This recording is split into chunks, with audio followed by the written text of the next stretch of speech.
네, 안녕하세요. 주식은 역시 기릿의 히릿입니다. 자, 오늘도 저 히릿과 함께 뉴스를 공부해 볼 텐데요. 빠르게 공부해 보도록 하겠습니다. 오늘은 2022년 9월 20일 화요일입니다. 렛츠 기릿! 자, 이런 뉴스가 오늘 시장을 도배했었습니다. 10년물 미국 국채금리가 2011년도 4월 이후에 처음으로 3.5%를 돌파했다는 소식입니다. 그동안 심리적 저항선으로 여겨졌던 3.5%를 넘긴 것은 11년 만이라고 하네요. 또 2년물 미국 국채금리도 한때 3.96%대까지 상승을 해서 15년 만에 이제 4%대를 넘기는 게 아니냐라는 이야기도 나왔다고 하는데요. 사실 내년 초까지 연준의 기준금리가 4%대 중후반까지 도달할 것이라는 인식이 지배적인 상황인데요. 그렇다 보니까 2년물 국채금리도 4%대를 넘는 게 당연시되고 있다고 합니다. 그런데 2년물 국채금리가 4%대를 넘긴 것은 2007년 글로벌 금융위기 때쯤이라고 하네요. 이렇게까지 금리가 급등하게 된 것은 9월 FOMC를 앞두고 금리가 대폭 인상될 것이 확실시되면서 급등한 것으로 보인다고 합니다. 그래서 이렇게 금리가 급등하면서 2년물과 10년물의 금리 역전 차이도 46pp로 벌어졌는데요. 이건 2000년 이후로 최대폭이라고 하네요. 또 일각에서는 2년물의 금리 급등 흐름상 2년물과 10년물이 50bp 이상도 벌어질 수 있지 않냐는 의견도 있다고 합니다. 그런데 이렇게 50bp 이상 금리가 벌어진 것은 1980년대 이후에는 나오지 않았다고 해요. 그래서 그때만큼 초강력한 침체가 올 것이라는 해석이기도 하죠. 하지만 침체의 예측력이 높은 10년물과 3개월물 금리 차는 아직까지 역전된 상태가 아니기 때문에 또 FOMC를 앞두고 있기 때문에 채권 투자자들의 베팅에 따른 수급적 요인이 있지도 않을까 하는 분석도 있다고 합니다. 어쨌든 FOMC가 끝나고 나서도 같은 흐름이 이어지는지를 확인해 봐야겠죠. 자, 그렇다면 우리는 지금 어떤 포지션을 취해야 할까요? 키움증권의 코멘트를 가져와 봤습니다. 금리는 기업 밸류에이션에서 할인율과 연관이 되어 있습니다. 금리 상승 같은 경우에는 당연히 주식시장에 우호적이지 않고요. 그걸 아마 기린이 분들도 다 이번에 몸소 체험하고 계신다고 생각합니다. 하지만 과거 기준금리 인상 시기에도 실적 성장 자체가 뒷받침되면 할인율 부담을 상쇄하고 주가가 상승한 사례가 있었다는 점을 주목할 필요가 있다고 하네요. 3분기 실적 시즌에서는 견조한 이익 성장이 예상되는 업종, 자동차, 기계, IT 등을 찾는 작업도 병행하는 것이 좋다는 판단이라고 합니다. 실제로 그러면 과거 기준금리 인상기 때 오른 주식이 있었을까 하고 잠시 찾아봤는데요. 한국 기준금리를 보면 2010년 7월부터 11년 6월까지 1% 이상 금리를 올렸거든요. 그때 당시 현대차의 월봉을 보시면 2010년 7월이면 이쯤이 되겠네요. 이때부터 11년 6월달까지 진짜 가파르게 상승하는 걸 확인할 수 있습니다. 어쨌든 금리 상승기에도 실적 성장이 뒷받침됐던 주식은 올라갔다라는 거네요.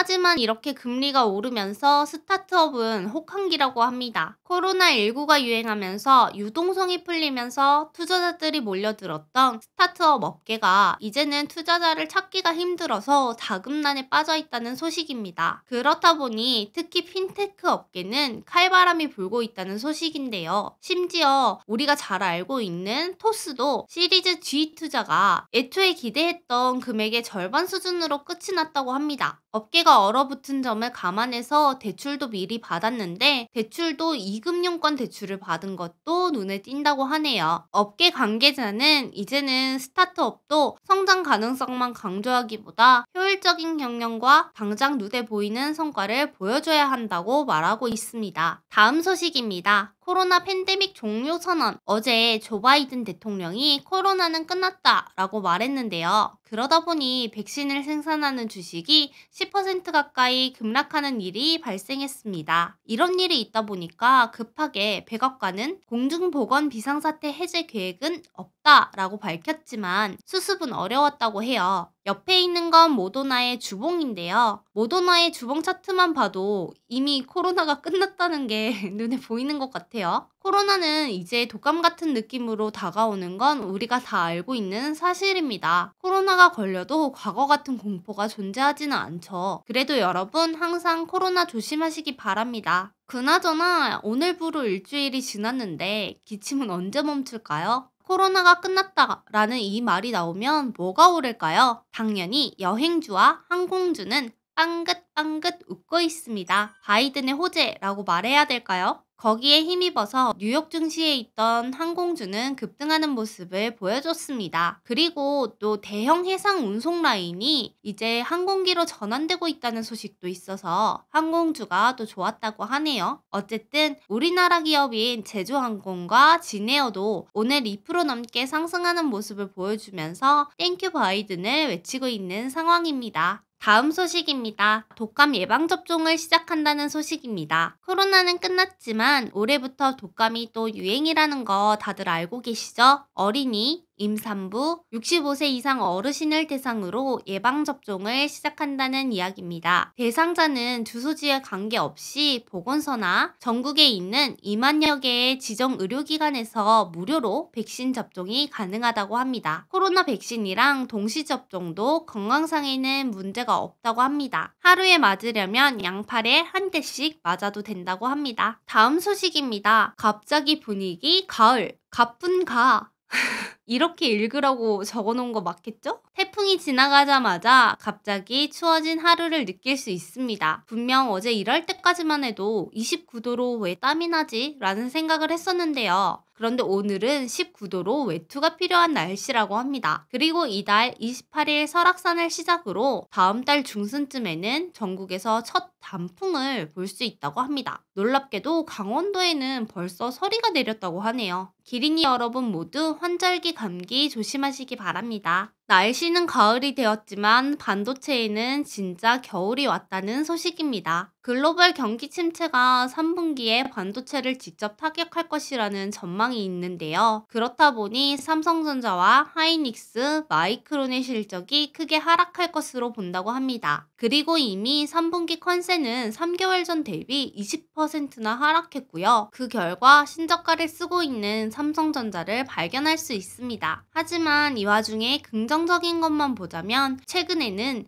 반도체 업황 사이클이 짧아졌다고 합니다. 그러니까 이번 하락이 길지 않고 결국 다시 바닥을 치고 올라간다고 볼 수 있고요. 그게 바로 내년 초쯤이라고 하네요. 그리고 삼성전자와 하이닉스는 장기적인 투자를 계속한다고 합니다. 그러니까 미리 다음 호황을 준비하는 모습인 거죠. 반도체를 투자하시는 분들은 낚시꾼의 마음으로 긴 인내가 필요해 보이는 상황입니다. 그렇다면 삼성전자의 전망은 어떨지 조금 더 살펴보도록 하겠습니다. BNK 투자증권은 삼성전자의 3분기 실적이 예상보다 나쁠 것으로 전망했는데요. 목표가는 7.7만 원을 유지했다고 합니다. 매출액은 원래 컨센이랑 차이가 없지만 영업이익은 컨센에 대비해서 17% 정도 하회할 것으로 본다고 합니다. 그만큼 상황이 안 좋다는 거죠.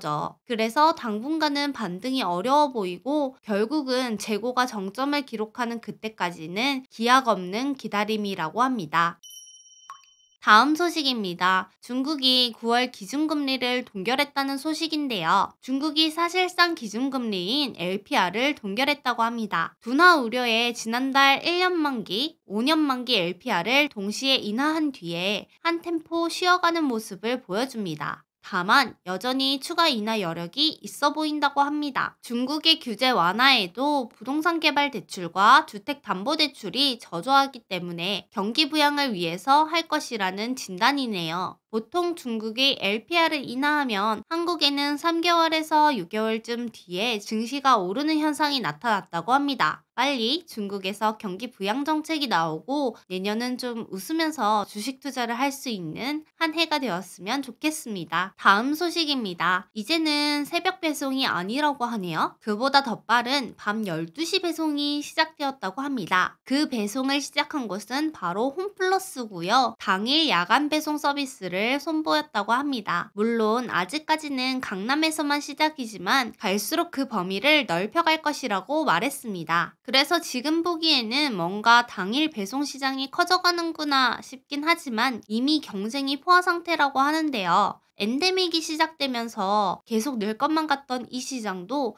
쪼그라들고 있으며 롯데온도 바로 배송 점포를 50개까지 늘리려고 했는데 오히려 20개로 줄였다고 합니다. 쓱닷컴도 출시하고 나서 처음으로 배송 권역을 조정했다고 해요. 여러분들도 당일 배송 서비스 자주 이용하시나요? 다음 소식입니다. 현대차와 이베코가 수소차를 공개했다고 합니다. 전기차 다음에는 뭘까요? 당연히 수소차가 따라 나오겠죠? 현대차가 이탈리아의 이베코 그룹과 탄소 중립 가속화를 위한 파트너십을 강화했다고 합니다. 그래서 이번에 함께 2대1리 수소 전기차를 공개했다고 하는데요. 왼쪽에 보이는 사진을 보시면 됩니다. 1회 충전 시에 350km를 갈 수 있다고 하고요. 충전 시간은 15분 내외라고 하네요. 지금 증시가 많이 어렵지만 결국 분위기라는 건 상대성 같습니다. 나쁜 분위기가 팽배할 때는 조금만 좋은 신호가 나와도 전보다 괜찮네 라는 호재로 해석될 수 있습니다. 그러니 종목에 집중하고 섹터에 집중해보는 것은 어떨까요? 다음 소식입니다. 올해 금융사 직원 행령만 790억이라고 합니다. 나라에 돈이 없는 게 아니라 도둑놈이 너무 많다는 누군가의 말이 있는데 실제로 금융권이 그런가 봅니다. 최근 5년 동안 금융권 임직원이 횡령한 규모만 해도 무려 1000억 원 이상이라고 해요. 그리고 인원은 181명이니까 한 사람당 평균 5억 원 정도를 횡령했다고 합니다. 다만 이 중에 대부분이 우리은행 700억 사건이다 보니까 그걸 빼면 규모가 확 줄어든다고 합니다. 확실히 우리은행은 정말 역대급인 사건 같아요. 나중에 영화로 나오는 게 아닐까요? 다음 소식입니다. 배당주의 매력이 높아질 수 있다는 소식입니다. 이때까지는 우리가 12월 달 배당을 받으려면 한 4월 달쯤 돼서 나중에 까먹을 때쯤에 돈이 들어왔었죠. 그런데 이 부분이 개편이 될 수 있다고 합니다. 지금까지는 매년 12월 말에 배당을 받을 주주를 확정하고요. 3월 달에 있는 주주총회에서 배당금을 정하고 4월 달에 지급을 했었는데요. 그러니까 3월 달에 주주가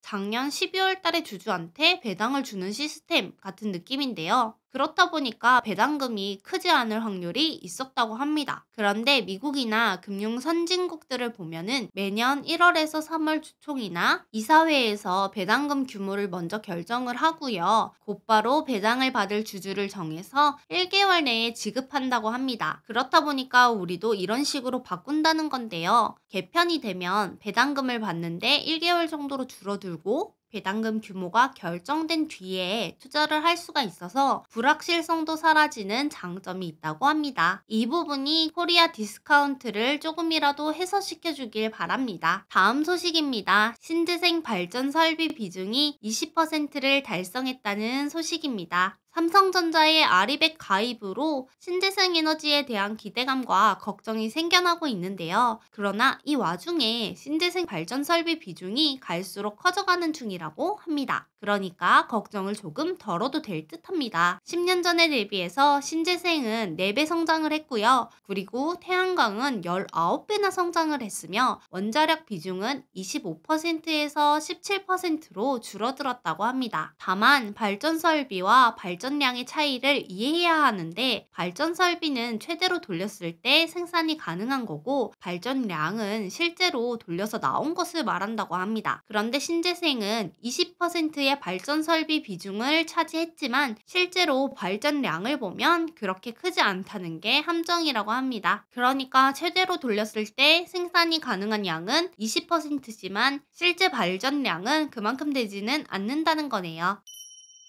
다음입니다. 작년에 우리나라 성인 한 명당 술을 얼마나 마셨을까요? 소주는 53병, 맥주는 83병을 마신 것으로 파악이 된다고 합니다. 저는 소주는 못 먹고요. 맥주는 이거 반도 안 마신 것 같은데 진짜 대단하네요. 그런데 그전에는 더 높았는데 오히려 줄어든 거라고 합니다. 소주는 5년 동안 12%가 감소했고요. 맥주는 17%가 감소했다고 합니다. 확실히 코로나랑 혼술 문화가 이걸 좀 바꿔놓지 않았나 싶은데요. 그 반면에 아시죠? 와인은 잘 팔렸다고 하는데 얼마나 늘었나 봤더니 2배 이상 증가했다고 합니다. 그리고 위스키도 되게 잘 팔린다고 해요. 여튼 그나저나 소주가 53병이면 일주일에 한 병꼴이라는 건데 이렇게 보면 또 적당해 보이기도 하네요. 자, 이렇게 오늘의 공부도 끝이 났습니다. 항상 응원해주시고 걱정해주시는 분들이 많으신데요. 너무너무 감사드리고요. 저 히릿과 기릿도 항상 여러분들을 응원합니다. 그럼 오늘도 좋은 밤 되세요. 지금까지 히릿이었습니다. 감사합니다. 빠이요.